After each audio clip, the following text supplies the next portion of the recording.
Balita mula sa lalawigan sa bawat rehiyon ng ating bayan. Dito sa Ang Pilipinas Ngayon.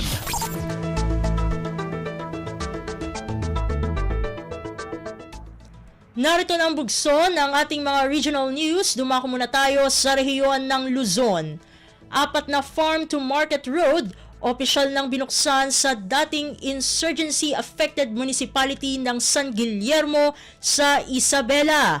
Narito ang buong balita na ihahatid sa atin ni April Racho mula sa Tuguegarao.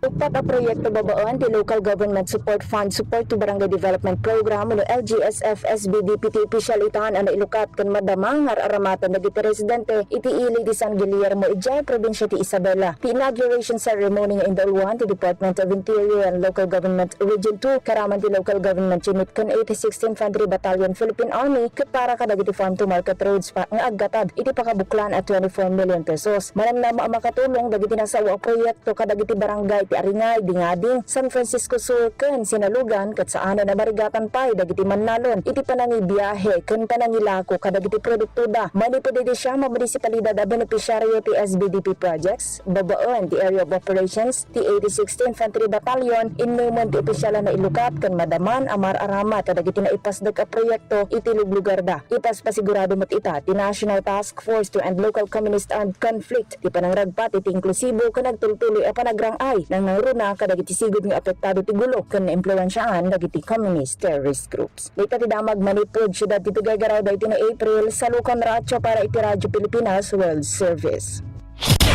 Balita mula sa lalawigan sa bawat rehiyon ng ating bayan. Dito sa Ang Pilipinas Ngayon.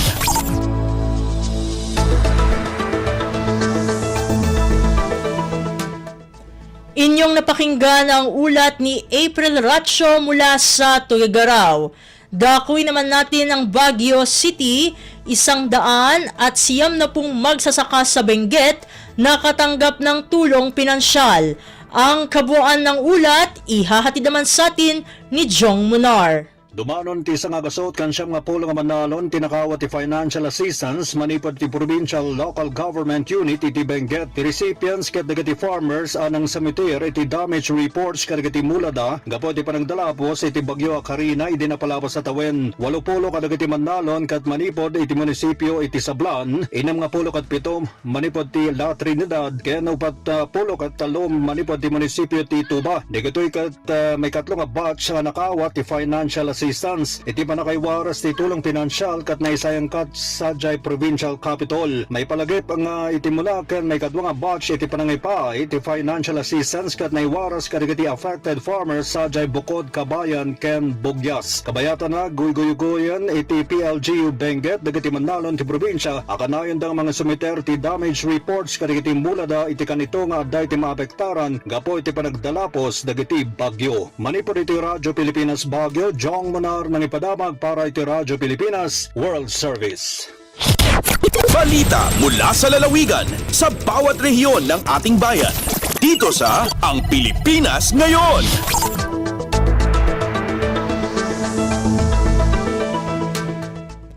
Inyong napakinggan ang ulat ni Jong Munar mula sa Baguio City. Dumako naman tayo sa Virac. Tutok Kainan Supplementation Program uumpisahan na sa Virac, Catanduanes. Ang detalye ng balita ihahatid sa atin ni Juris De La Rosa.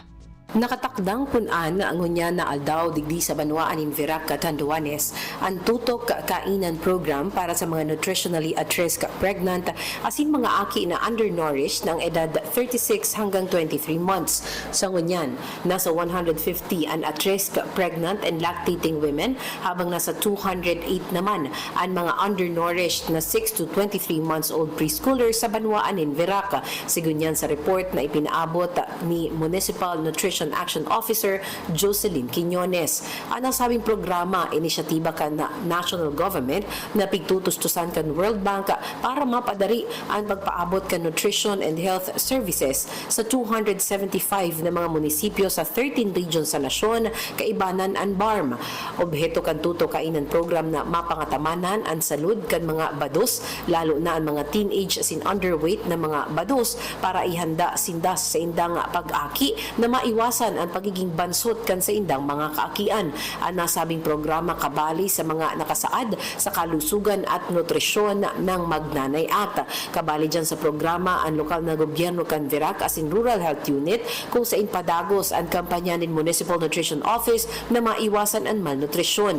Katakod ka ini, sinabi ni Quiñones na nagpuon na sindanin orientation in duwang batch ngunya na aldaw bilang paghahanda sa gigibuhon na tutok kainan. Sa ibong nalado, pinag-report din ni Quiñones na natapos na nindang isagibo ang capacity building training para sa mga Barangay Nutrition Council as in Barangay Health Workers na iyong mga taman sa gigibuhon na tutok kainan sa mga barangay. Hali Vera Catanduanes, Julie De La Rosa para sa Radyo Pilipinas World Service. Balita mula sa lalawigan sa bawat rehiyon ng ating bayan. Dito sa Ang Pilipinas Ngayon.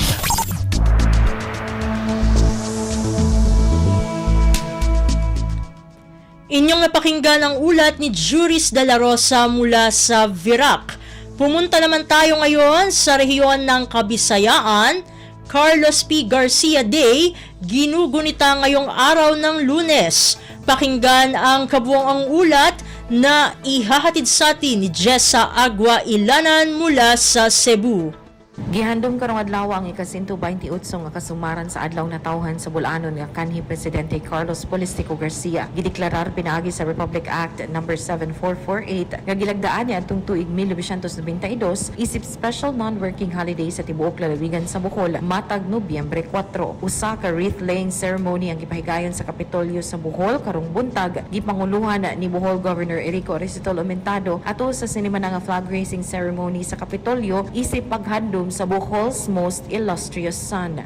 Usa ka commemorative program ang isunod adto ipahigayon sa Bohol Cultural Center nga magbalik tan-aw sa kinabuhi ug hilig ni CPG isip usa ka statesman ingon man usa ka magbabalak. Si Carlos Polistico Garcia ang ikawalo nga presidente sa nasod ingon man ang una ug nag-inusara nga gikan sa Bohol. Gikan sa RP1 Cebu, Jessa Agua Ilanan para sa Radyo Pilipinas World Service. Balita mula sa lalawigan sa bawat rehiyon ng ating bayan. Dito sa Ang Pilipinas Ngayon.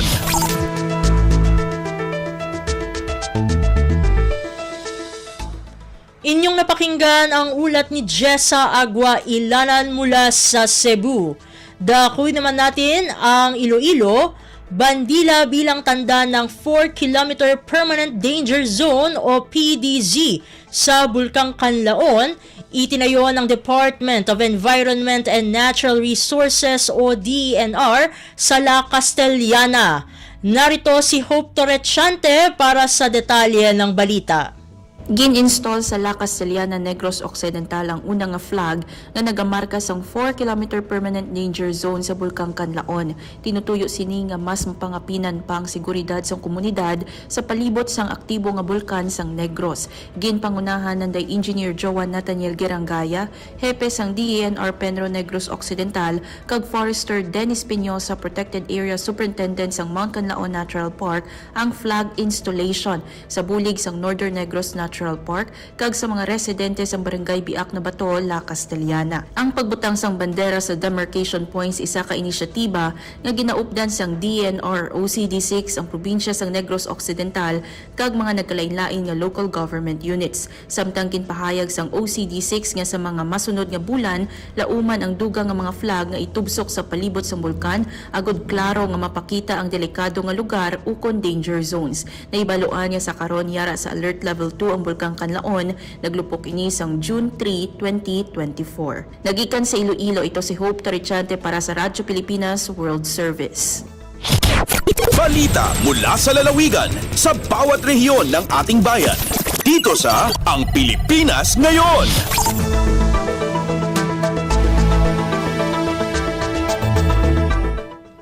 Inyong napakinggan ang ulat ni Hope Torrechante mula sa Iloilo.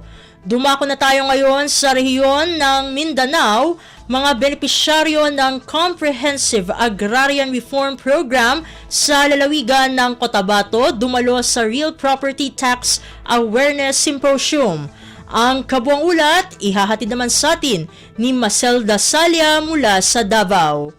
Nagpadayon ang lokal nga kagamhanan sa probinsya sa Cotabato sa kampanya niini lapot sa Real Property Tax Awareness, pinaagi sa pagpahigayon og symposium sa nagkadaiyang munisipalidad sa mga probinsya. Tumong niini nga iduso ang saktong pagbayad sa buhis nga usa sa gilantang susi sa kalambuan sa ilang probinsya. Labot niini nagtambayayong ang Office of the Provincial Assessor ug Office of the Provincial Treasurer sa pagpahigayon sa Real Property Tax Awareness Symposium nga gipahigayon sa milabayng semana Oktubre 30 din na 100 ka mga benepisyaryo sa Comprehensive Agrarian Reform Program CONCARP ang mitambong gilaumang makabayad og sakto sa ilang mga buhis sa mga benepisyaryo nga gilauman usab nga makadungag og revenues alang sa pagpondo og mas daghang proyekto para sa maong probinsya. Gikan dinhi sa DXRP Davao, Marcel Mamondasalya para sa Radyo Pilipinas World Service.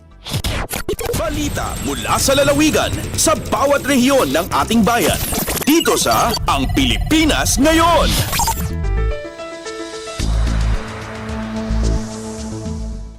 Inyong napakinggan ang ulat ni Marcel Dasalya mula sa Davao.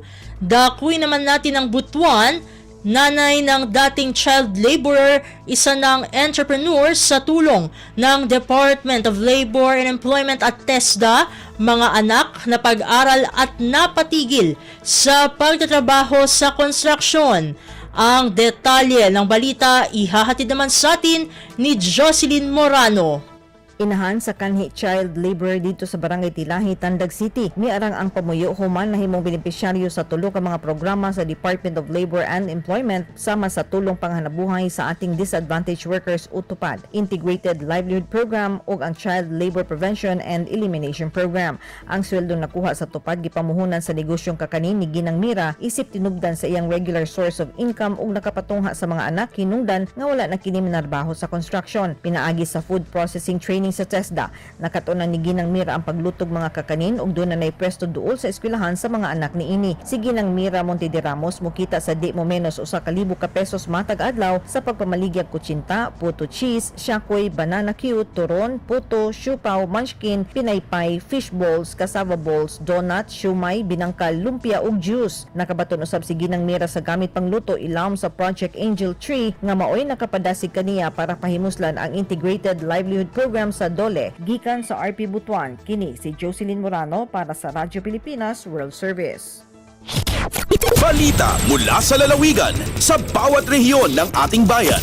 Dito sa Ang Pilipinas Ngayon.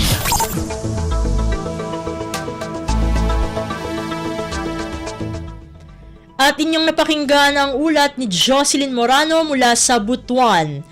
Dito na nagtatapos ang ating regional news.